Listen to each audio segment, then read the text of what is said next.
კოშკი აშენდა იმისთვის, რომ გამკლავებოდა ბომბდამშენებს, ქარიშხლებს და ატლანტიკის ოკეანის ყველაზე მძაფრ გამოწვევებს. მაგრამ 1961 წლის იანვრის 1 ღამეს ტეხასის კოშკი 4 გაფრთხილების გარეშე ჩამოინგრა და მასთან ერთად ბორტზე მყოფი ყველა 28 მამაკაცი დაიღუპა. თავდაპირველადვე მეზღვაურებმა მას ძველი მერყევი შეარქვეს. ზოგიერთი ფიქრობდა, რომ ეს ნაგებობა განწირული იყო იმ წამიდანვე, როცა მშრალი დოკი დატოვა. სხვები ჩურჩულებდნენ ახლო-მახლო მოფუსფუსე საბჭოთა ტრალერებზე და იმაზე თუ შეეძლო თუ არა ცივი ომის საიდუმლოებებს ეკიპაჟი უსაფრთხოების დაკარგვის შემდეგაც კი კოშკზე შეეჩერებინა. ოჯახებს პასუხები არ ჰქონდათ, მხოლოდ ჭორები, ვარაუდები და მწუხარება დარჩათ.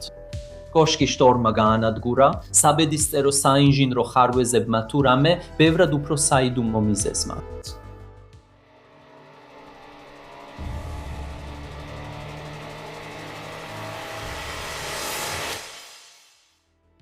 1952 წლის 1 აგვისტოს MIT-ის ლინკოლნის ლაბორატორიის მკვლევარებმა გამოაქვეყნეს ანგარიში იმის შესახებ, თუ როგორ უნდა აღმოაჩინონ საბჭოთა შორ მანძილზე მფრენი ბომბდამშენები მანამდე, სანამ ისინი ამერიკის საჰაერო სივრცეს მიაღწევენ. იმ დროს აშშ ეკროტნობოდა ხმელეთზე განთავსებულ რადარებს, რადარებით აღჭურვილ თვითმფრინავებს და ატლანტიკის ოკეანეში განლაგებულ საზღვაო სადარაჯო გემებს. ყველა მათგანს ჰქონდა შეზღუდვები. თვითმფრინავები ჰაერში მხოლოდ რამდენიმე საათის განმავლობაში შეეძლოთ დარჩენილიყვნენ. გემებს შეეძლოთ დიდი მანძილების დაფარვა, მაგრამ ისინი მგრძნობიარენი იყვნენ ამინდისა და მექანიკური გაუმართავებების მიმართ. ლინკოლნის ლაბორატორიამ გაბედული ალტერნატივა შესთავაზა. ფიქსირებული რადარის სადგურები, რომლებიც განთავსდებოდა აშშ-ის სანაპიროდან დაახლოებით 80-დან 100 მილამდე დაშორებით, მეჩხერ წყალს. ტეხასის კოშკები გავდა ნავთობის პლატფორმებს მექსიკის ყურეში, რომლებიც უკვე კარგად ნაცნობი იყო 1950-იანი წლების დასაწყისში. ეს რადარის პლატფორმები მუდმივად იყო დამაგრებული ზღვის ფსკერზე და წლების განმავლობაში შეეძლოთ ერთ ადგილზე დარჩენა, რათა უზრუნველყოთ სტაბილური შორ მანძილზე რადარის დაფარვა. ეს მხოლოდ ტექნიკური ექსპერიმენტი არ იყო. ეს პირდაპირ იყო დაკავშირებული ბირთვულ სტრატეგიასთან. 1950-იანი წლების დასაწყისში საბჭოთა ბომბდამშენი თვითმფრინავები, როგორიცაა ტუპოლევ Tu-95BR, სათმარისი მანძილის დაფარვას ახერხებდნენ არქტიკის გადაკვეთით და ამერიკული ქალაქების დასარტყმელად. მათი დროულად აღმოჩენა, რათა დროულად მოეხდინათ გაშვება და გადაჭერა, კრიტიკულად მნიშვნელოვანი იყო და თითოეულ წუთს მნიშვნელობა ჰქონდა. Pearl Harbor-ზე თავდასხმის შემდეგ 1941 წელს შორ მანძილზე აღმოჩენა უმაღლესი პრიორიტეტი გახდა. საჰაერო თავდაცვის სარდლობა აშენებდა შორეული ადრეული გაფრთხილების ხაზს ალასკაზე, კანადასა და გრენლანდიაზე, რათა აღმოეჩინა არქტიკული საფრთხეები, მაგრამ ატლანტიკის მისადგომები დაუცველი იყო. მაღალ სიმაღლეზე მფრენი ბომბდამშენების თვალთვალი შესაძლებელი იყო, მაგრამ დაბალ სიმაღლეზე 500 ფუტზე ქვემოთ მფრენი თვითმფრინავები რადარზე მხოლოდ 3 მიზნესთან ახლოს ჩნდებოდნენ. ტეხასის კოშკები სწორედ ამ ხარვეზის დასაფარად იყო განკუთვნილი. კოშკის რადარები პირდაპირ სეიჯის ქსელში იყო ჩართული. ეს იყო მოწინავე სისტემა, რომელიც დიდ კომპიუტერებს აერთიანებდა და მონაცემებს სხვადასხვა წერტილიდან აგროვებდა. საჰაერო თავდაცვის თვალთვალისა და გადაჯერის ავტომატიზაციისა და დაჩქარებისთვის, რათა ნელი ხმოვანი გადაცემები მიწის კონტროლერებთან ჩანაცვლებულიყო. ამბიციური ცივი ომის გეგმა ითვალისწინებდა 5 რადარის კოშკის განთავსებას ჩრდილოეთ ატლანტიკის მეჩეჩებზე, რათა აშშ-ის რადარის დაფარვა ასობით მილის მანძილზე ზღვაში გადაეტანათ და საბჭოთა ბომბდამშენების წინააღმდეგ დამატებით 30 წუთიანი გაფრთხილება მიეღოთ. საზღვაო ძალები გააკონტროლებდნენ დიზაინსა და მშენებლობას, ხოლო საჰაერო ძალები მათ ექსპლუატაციას განახორციელებდნენ. კონსულტანტებისა და ინჟინრების კონსორციუმი შეიქმნა. ასევე ჩაერთო Woods Hole-ის ოკეანოგრაფიული ინსტიტუტი, რომელიც მკაცრი გარემო პირობებისთვის აუცილებელ ქარის და ტალღების მონაცემებს მიაწვდიდა. 1954 წლის 1 ოქტომბრისთვის საინჟინრო კვლევამ დაადასტურა, რომ კოშკები ტექნიკურად შესაძლებელი იყო. ამიტომ ტეხასის კოშკების პროგრამა კონცეფციიდან მშენებლობის ეტაპზე გადავიდა. ორი არქიტექტორ-ინჟინრული კომპანია დაინიშნა კოშკების დასაპროექტებლად. ორივეს ჰქონდა საზღვაო ინჟინერიის გამოცდილება, მაგრამ არა ამ მასშტაბის პროექტზე. დიზაინის დავალება თეორიულად მარტივი იყო, მაგრამ პრაქტიკაში რთული. აშენდეს ფიქსირებული რადარის სადგური ატლანტიკის ოკეანეში, რომელიც სადმარისად ძლიერი იქნება ქარიშხლის ძალის ქარისა და მძაფრი ტალღების გასაძლებად, მაგრამ საკმარისად მსუბუქი, რომ ნაწილებად აშენდეს და ადგილზე მისათრევად იყოს შესაძლებელი. სამფრის ქარიშხლები ატლანტიკის ოკეანეში ადვილად წარმოქმნის 10 მეტრიან ტალღებს. ზაფხულსა და შემოდგომაზე ქარიშხლები შეიძლება გამოიწვიოს ქარები, რომელთა სიჩქარე დაახლოებით 120 მილი საათში, ხოლო ღრმა წყლებში 15 მეტრზე მეტი ტალღები უჩვეულო არ არის. სამკუთხა ფოლადის პლატფორმა დაიგეგმა 55 მეტრიანი გვერდებით, რომელიც დგას სამ ღრუ ფოლადის საფრდენზე, თითქმის 4 მეტრიანი დიამეტრით, შიგნით ბეტონის საფარით და გამაგრებული ფოლადით. თითოეულ საფრდენში განთავსებული იყო საწვავის აუზები, წყლის საცავი და სერვისული მილები. ერთ საფრდენს ჰქონდა ზღვის წყლის შემოსაღები და გამთქნარების სადგური, სასმელი წყლის მისაღებად. თითოეული კოშკი იწონიდა 6000 ტონაზე მეტს და ზღვის ფსკერიდან რადარის გუმბათებამდე თითქმის 105 მეტრს აღწევდა, რაც დაახლოებით 30 სართულიანი შენობის სიმაღლეა. პლატფორმის გემბანი წყლის ზედაპირიდან 20 მეტრის სიმაღლეზე იქნებოდა, რაც საკმარისია უმეტეს ტალღებზე მაღლა, თუმცა მაინც ექვემდებარება ყველაზე დიდ ტალღებს. სამი ბოძი სტაბილურობას უზრუნველყოფდა.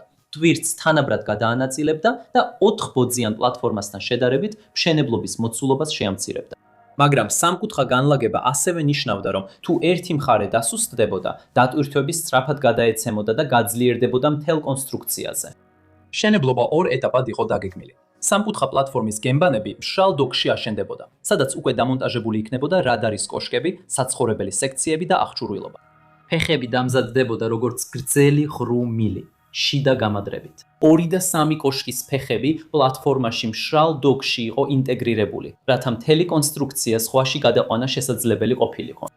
შემდეგ ფეხები შეიძლებოდა დაეშვა და ზღვის ფსკერზე ჩაედგა, რათა კონსტრუქცია დაემაგრებინათ. კოშკი 4 ბევრად ღრმა წყალში იქნებოდა განთავსებული. დაახლოებით 56 მეტრში, მაშინ როცა კოშკი 2 17 მეტრში იყო, ხოლო კოშკი 3 26 მეტრში. კოშკები 2 და 3 უფრო მარტივად და მტკიცედ შეიძლებოდა დამონტაჟებულიყო. საზღვაო ძალებმა გადაწყვიტეს, რომ კოშკი 4 ზღვაში უნდა აეწყოთ.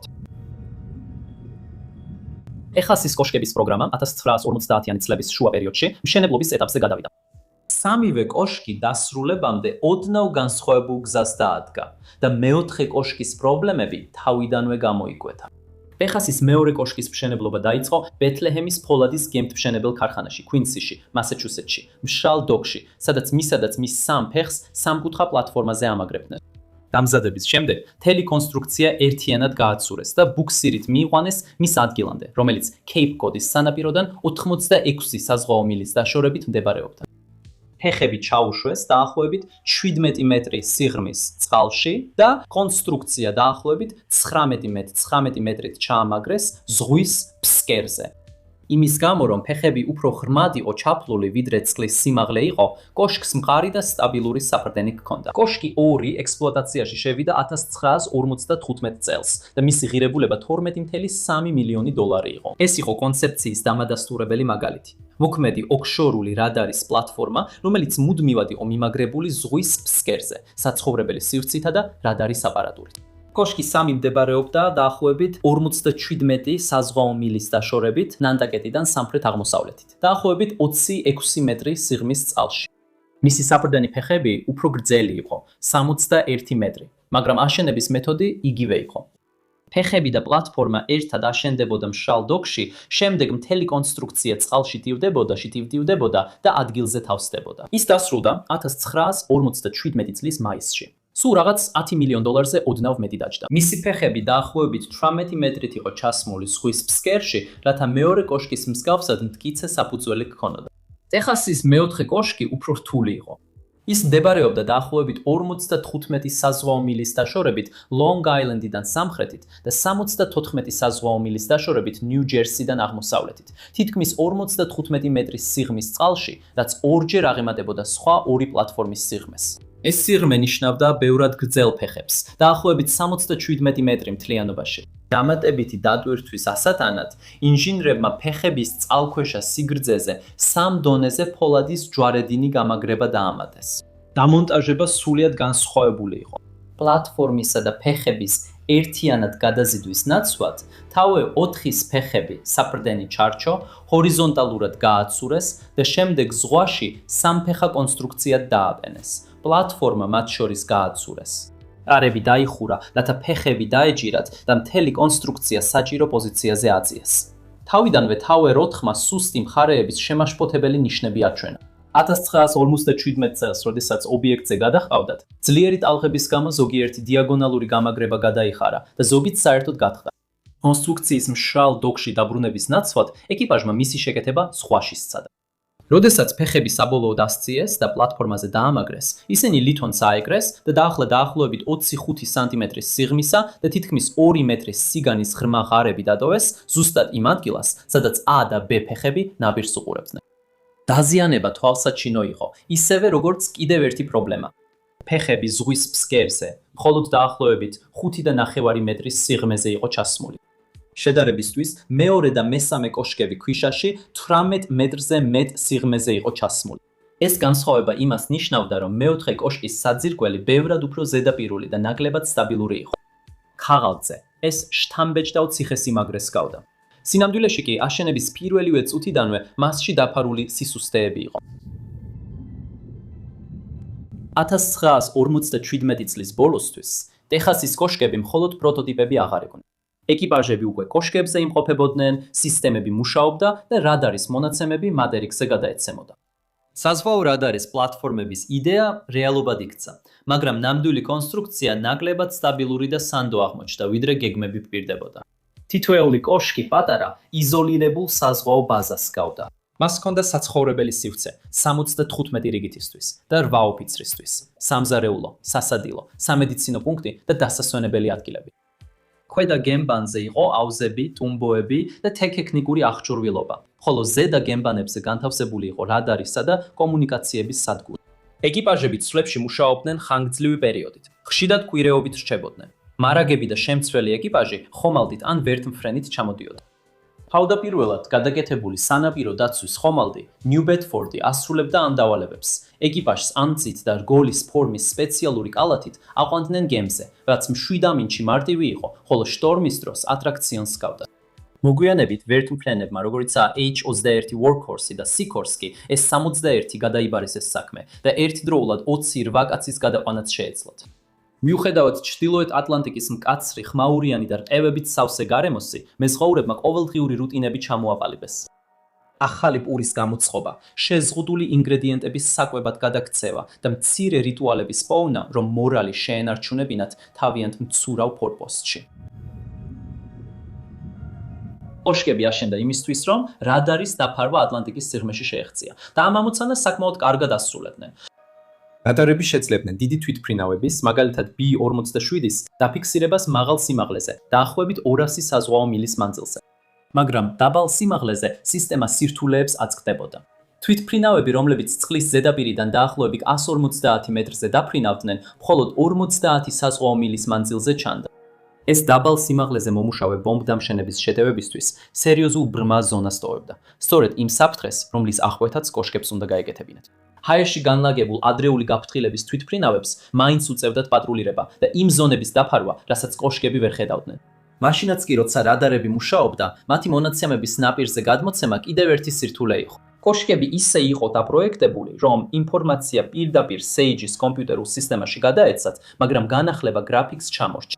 ამასობაში ოპერატორებს მათი უმეტესობის გადაცემა ძველი მეთოდით, რადიოთი ხმით უწევდათ. ზაფხულის ამინდები პრობლემებს კიდევ უფრო ამძაფრებდა. მოულოდნელმა ტემპერატურულმა ცვლილებებმა რადარის სიგნალები დაამახინჯა. ეკრანებზე ცრუ ექოები და მოჩვენებითი თვითმფრინავები გაჩნდა. სამკუთხა პლატფორმაზე ადგილი ძალიან შეზღუდული იყო. 3 რადარის გუმბათი, მრავალი საკომუნიკაციო თეფში და მძიმე ანტენები ყველა სივრცისთვის იბრძოდა. მათ ქვემოთ ოპერატორები მუშაობდნენ ვიწრო რადარის ოთახებში, რომლებიც ცხელ, ხმაურიან და მუდმივად ვიბრირებოდნენ დიზელის გენერატორების, მბრუნავი ანტენებისა და ზღვის მოუსვენარი მოძრაობისგან.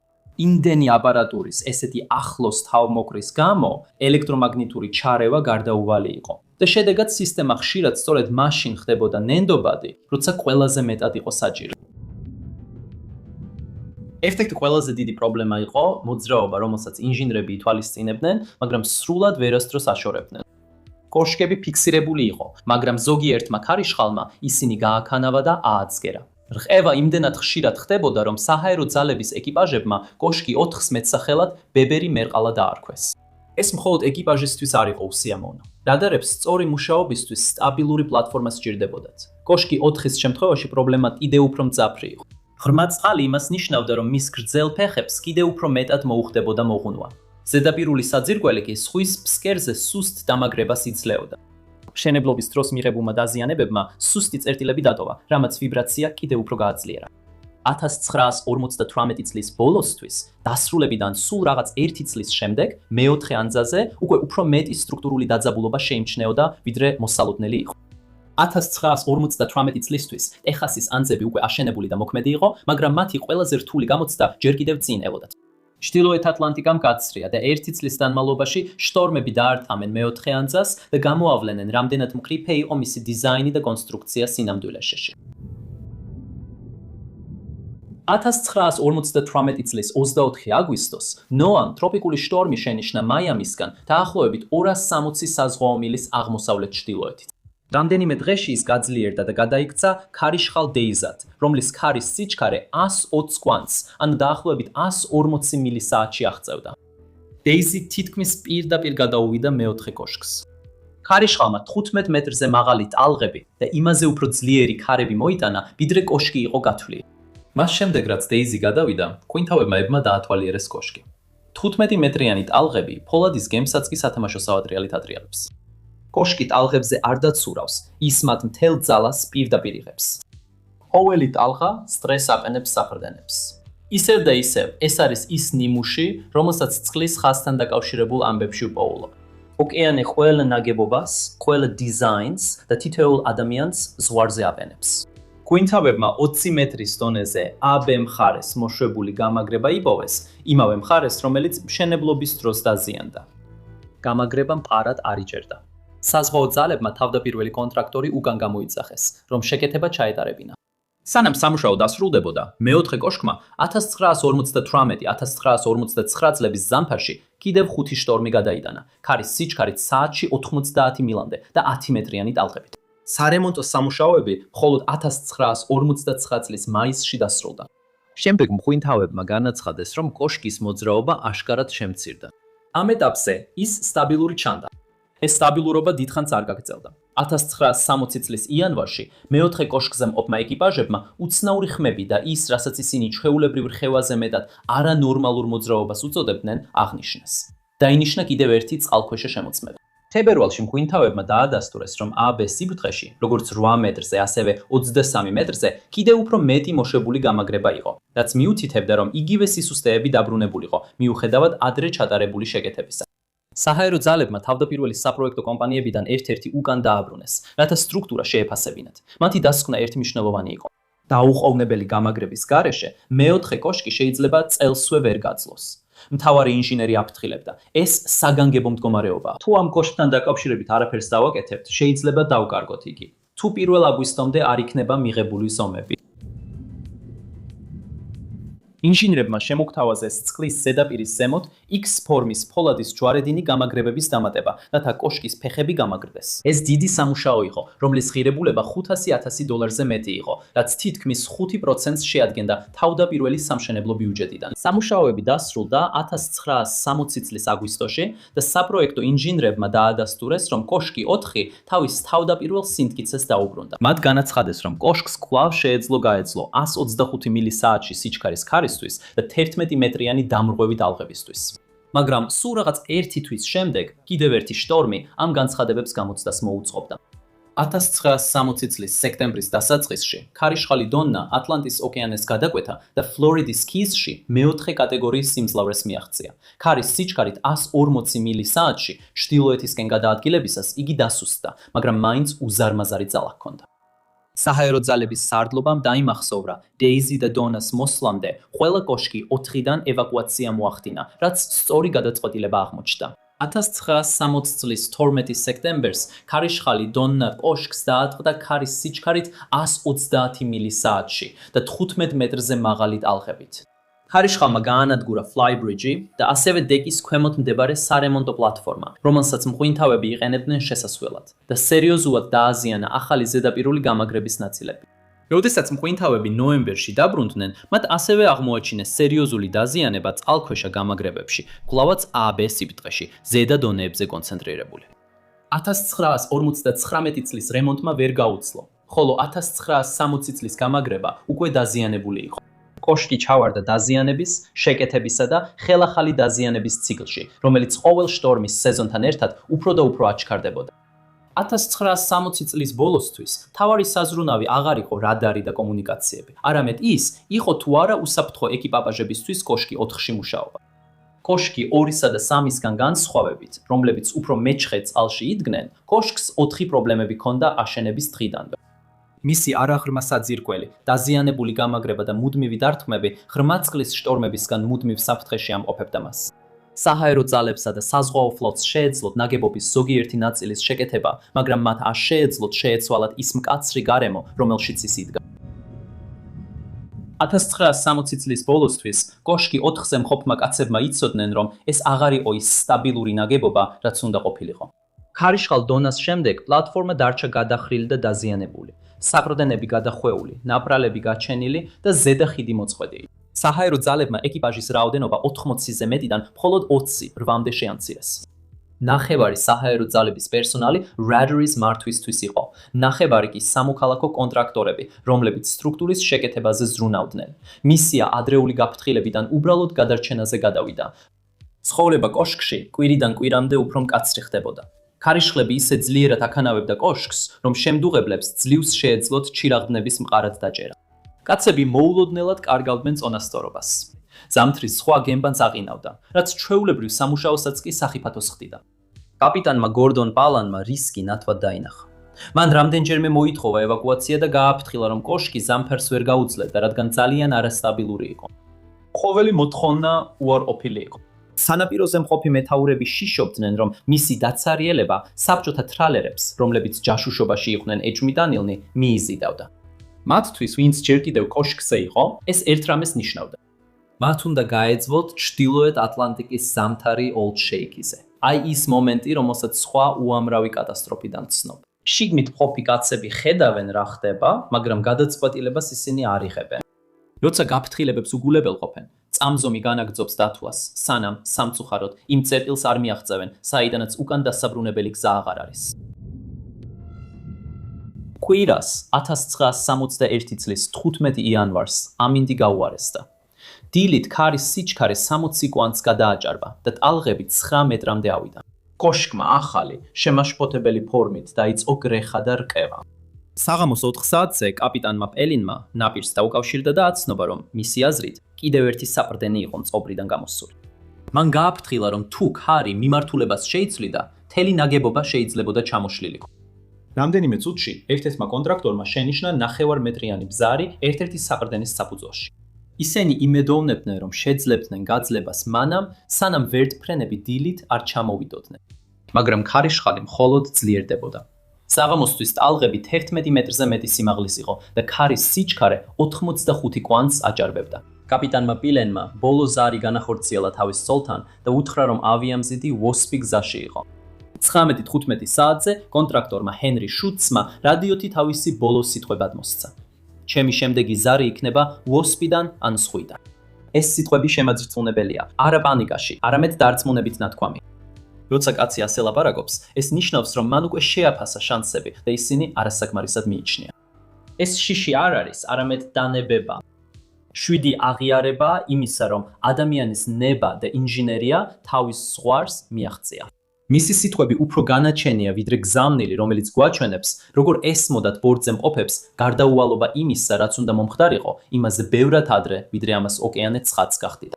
5 წუთის შემდეგ მეოთხე კოშკის რადარის სიგნალი გაქრა ნიუ ბედფორდის ეკრანიდან. როცა ეკიპაჟმა ჰორიზონტისკენ გაიხედა, კოშკი აღარ იყო. ატლანტიკის ოკეანეს ჰქონდა შთანთქმული. როდესაც მეოთხე კოშკი რადარიდან გაქრა, რეაგირება მყისიერი იყო, მაგრამ იმავე სასტიკმა პირობებმა, რომლებმაც პლატფორმა ჩამოანგრიეს, თითქმის შეუძლებელი გახადა გადარჩენის ოპერაცია. კატერმა ნიუ ბედფორდმა, რომელიც უკვე ადგილზე იყო, რადიოთი გადმოსცა, რომ ტეხას 4 გადაბრუნდა. სხვა საზღვაო ძალების დანაყოფები სწრაფად გაემართნენ ტერიტორიაზე და რამდენიმე საათში 5 გემი უკვე ზღვაში იყო. ავიამზიდი USS Wasp და გამანადგურებლები FD Berry, Norris, Lloyd Thomas და McCaffrey. ამინდი მათ ძალისხმევას თითქმის უშედეგოს ხდიდა. ქარები კვლავ 80 კვანტზე მეტი იყო, სხვა ისევ იმაღლებოდა და ხილვადობა ცუდი იყო.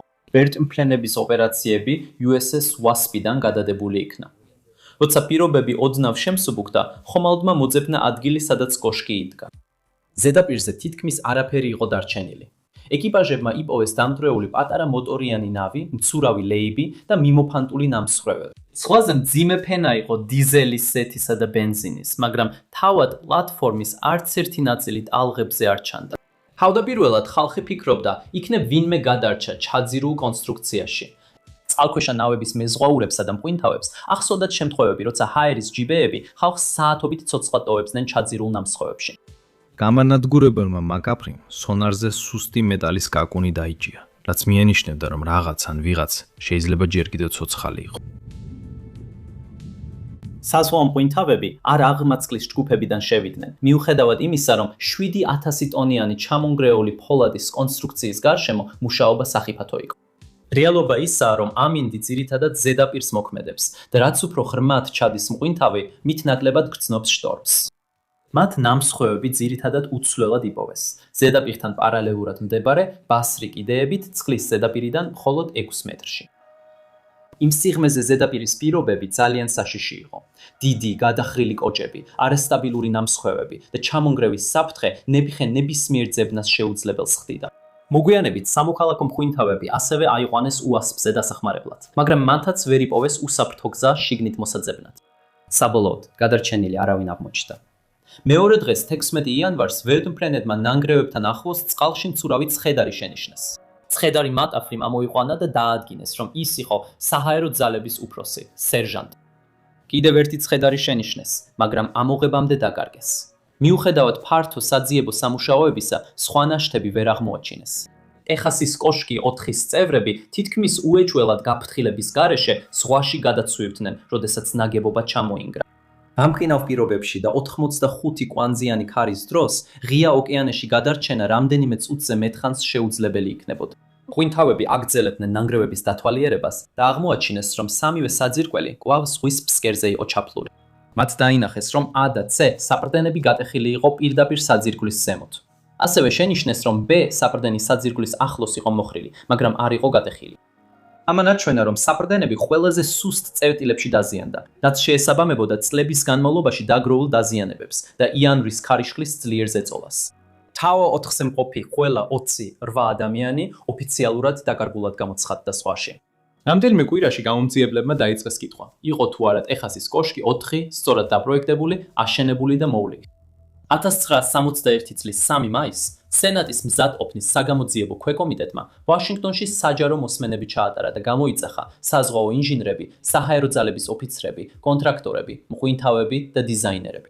მოწმეებმა აჩვენეს, რომ Tower 4, Tower 2-სა და 3-ს არ გავდა, რადგან მისი საპრდენი ფეხები მხოლოდ დაახლოებით 5.5 მეტრით იყო ჩაფლული, მაშინ როცა სხვა კოშკებში ეს მაჩვენებელი 18 მეტრი იყო, რაც Tower 4-ის ნაკლებად სტაბილურს ხდიდა. დოკუმენტებმა აჩვენა მშენებლობის დროს მიღებული დაზიანებები. მათ შორის დაახლოებით 25 სანტიმეტრიანი დეფორმაციები AB საყრდენებში და გატეხილი გამამაგრებლები კოშკის დასრულებამდე.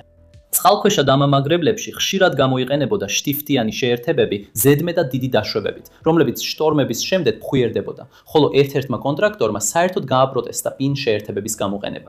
შტორმების შემდეგ შეკეთებები მუდმივად კონცენტრირებული იყო AB-ის ნაპირზე მიმართულ მხარეზე, რომელიც თავიდანვე იყო დაზიანებული.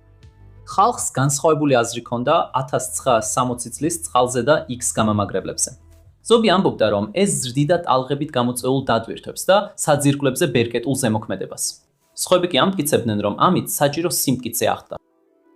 გამომძიებლებმა დაადგინეს, რომ გრევა მოხდა იმიტომ, რომ ქვედა სამაგრები და გამამაგრებლები მუდმივად იბზარებოდა და ძალიან ძაფრი ზღვის ტალღები მდგომარეობას კიდევ უფრო ამძიმებდა. საზღვაო კაპიტანი ელბერსი დაეთანხმა და თქვა, რომ ტალღებმა იმაზე მეტად გადახარა კონსტრუქცია, ვიდრე მისი გამძლეობა იყო გათვლილი და თავდაპირველი სტანდარტები უფრო მკაცრი უნდა ყოფილიყო. გამოძიებამ შეისწავლა, რატომ დარჩნენ ეკიპაჟის წევრები კოშკზე მაშინაც კი, როცა არაერთხელ მოუწოდეს ევაკუაცია. კაპიტანს გორდონ პელინს ჰქონდა საგანგებო ევაკუაციის ბრძანების გაცემის უფლება, მაგრამ როგორც კი შტორმი დაიწყო, ხალხის გაყვანა შეუძლებელი გახდა. მისი თხოვნები ეკიპაჟის შტორმებამდე გაყვანის შესახებ უარყვეს. საჰაერო ძალების ხელმძღვანელები შიშობდნენ, რომ ცარიელი კოშკი მიმდებარე საბჭოთა ტრაულერებს მიიზიდავდა და ამიტომ რადარის მისია გააგრძელეს, მიუხედავად იმისა, რომ კონტინენტაშორისი ბალისტიკური რაკეტები მის მნიშვნელობას უკვე ამცირებდა. როგორც ჩანს, უსაფრთხოება სტრატეგიასთან შედარებით შეაფასეს და სტრატეგიამ გაიმარჯვა, რაც არის ნიმუში, რომელსაც ამ არხის ისტორიებში ხშირად ვხედავ. გადაწყვეტილებები, რომლებიც საკონფერენციო ოთახებში მიიღება ხარჯების, სიამაყის ან სტრატეგიის გამო, შეიძლება დოკუმენტებში 10 წლეულობით დარჩეს, მაგრამ ზღვაში ისინი წამებში ინდრევა. ამჯერად ფასი იყო თავად კოშკი და ადამიანები, რომლებსაც ის იფარავდა. 2 თვის შემდეგ ნგრევიდან პროკურორებმა ბრალი წაუყენეს პოლკოვნიკ ბენკს, საჰაერო თავდაცვის სექტორის მოქმედ მეთაურს, მაიორ შეპარდს, 4006-ას მეოთხე საჰაერო მხარდაჭერის ესკადრონის მეთაურს და მაიორ სტარკს, აღმასრულებელ ოფიცერს. დანაშაულებრივი დაუდევრობით, უნებლიე მკვლელობით და 92 მუხლით მოვალეობის შეუსრულებლობით. პროკურორების თქმით, ოფიცრებმა უგულებელყვეს გაფრთხილებები და ეკიპაჟი არ ევაკუირეს, მაშინ როცა დაცვის მხარე ამტკიცებდა, რომ არც ერთი საინჟინრო ანგარიში არ აცხადებდა კოშკს სახიფათოდ და შტორმის დროს ევაკუაცია პრაქტიკული არ იყო. რამდენიმე თვის შემდეგ სამივე ოფიცერი გამართდა. ნგრევის შემდეგ ყურადღება გადატანილ იქნა ჯერ კიდევ დაკომპლექტებულ მეორე და მესამე კოშკებზე. საზღვაო ძალებმა დააჩქარეს ინსპექტირება და თავდაპირველი საპროექტო კომპანიები გამოიყენეს, მიუხედავად დებატებისა და შემოწმებებმა არ გამოავლინა რაიმე დაუყოვნებელი სტრუქტურული დაზიანება. საჰაერო ძალებმა დაამატეს ახალი საგანგებო საევაკუაციო კაფსულები, რომელშიც 7 ადამიანი 15 დღის მარაგით შეიძლებოდა მოთავსებულიყო, მაგრამ ისინი რეალურ პირობებში არასდროს გამოუცდიათ. მიუხედავად ამისა, ხალხის ნდობა პროგრამის მიმართ დაკარგული იყო. 1962 წლისთვის პატრულირების თვითფრინავებმა გრძელდისტანციური რადარებით ფიქსირებული კოშკები მოძველებულა აქციაბულად, ხოლო 1962 წლის ოქტომბერში კუბის სარაკეტო კრიზისმა აჩვენა, რომ მთავარი საფრთხე გრძელდისტანციური რაკეტები იყო და არა ბომბდამშენები. 1963 წელს აშშ-ის საჰაერო ძალებმა ტეხასის კოშკების დახურვა ბრძანეს. მეორე კოშკი 1963 წლის იანვარში ექსპლუატაციიდან გაიყვანეს. მისი საფრდენები ააფეთქეს და პლატფორმა, როგორც იყო დაგეგმილი, არ ამოტივტივდა, არამედ ჩაიწირა. მესამე კოშკი 1963 წლის მარტში განსაკუთრებული სიფრთხილით ექსპლუატაციიდან გაიყვანეს. და 1964 წელს ეკიპაჟებმა მისი საფრდენები მოაჭრეს და პლატფორმა ნაპირზე ამოტივტივეს დასაშლელად. 1964 წლის აგვისტოში ტეხასის კოშკების პროგრამა ოფიციალურად დასრულდა.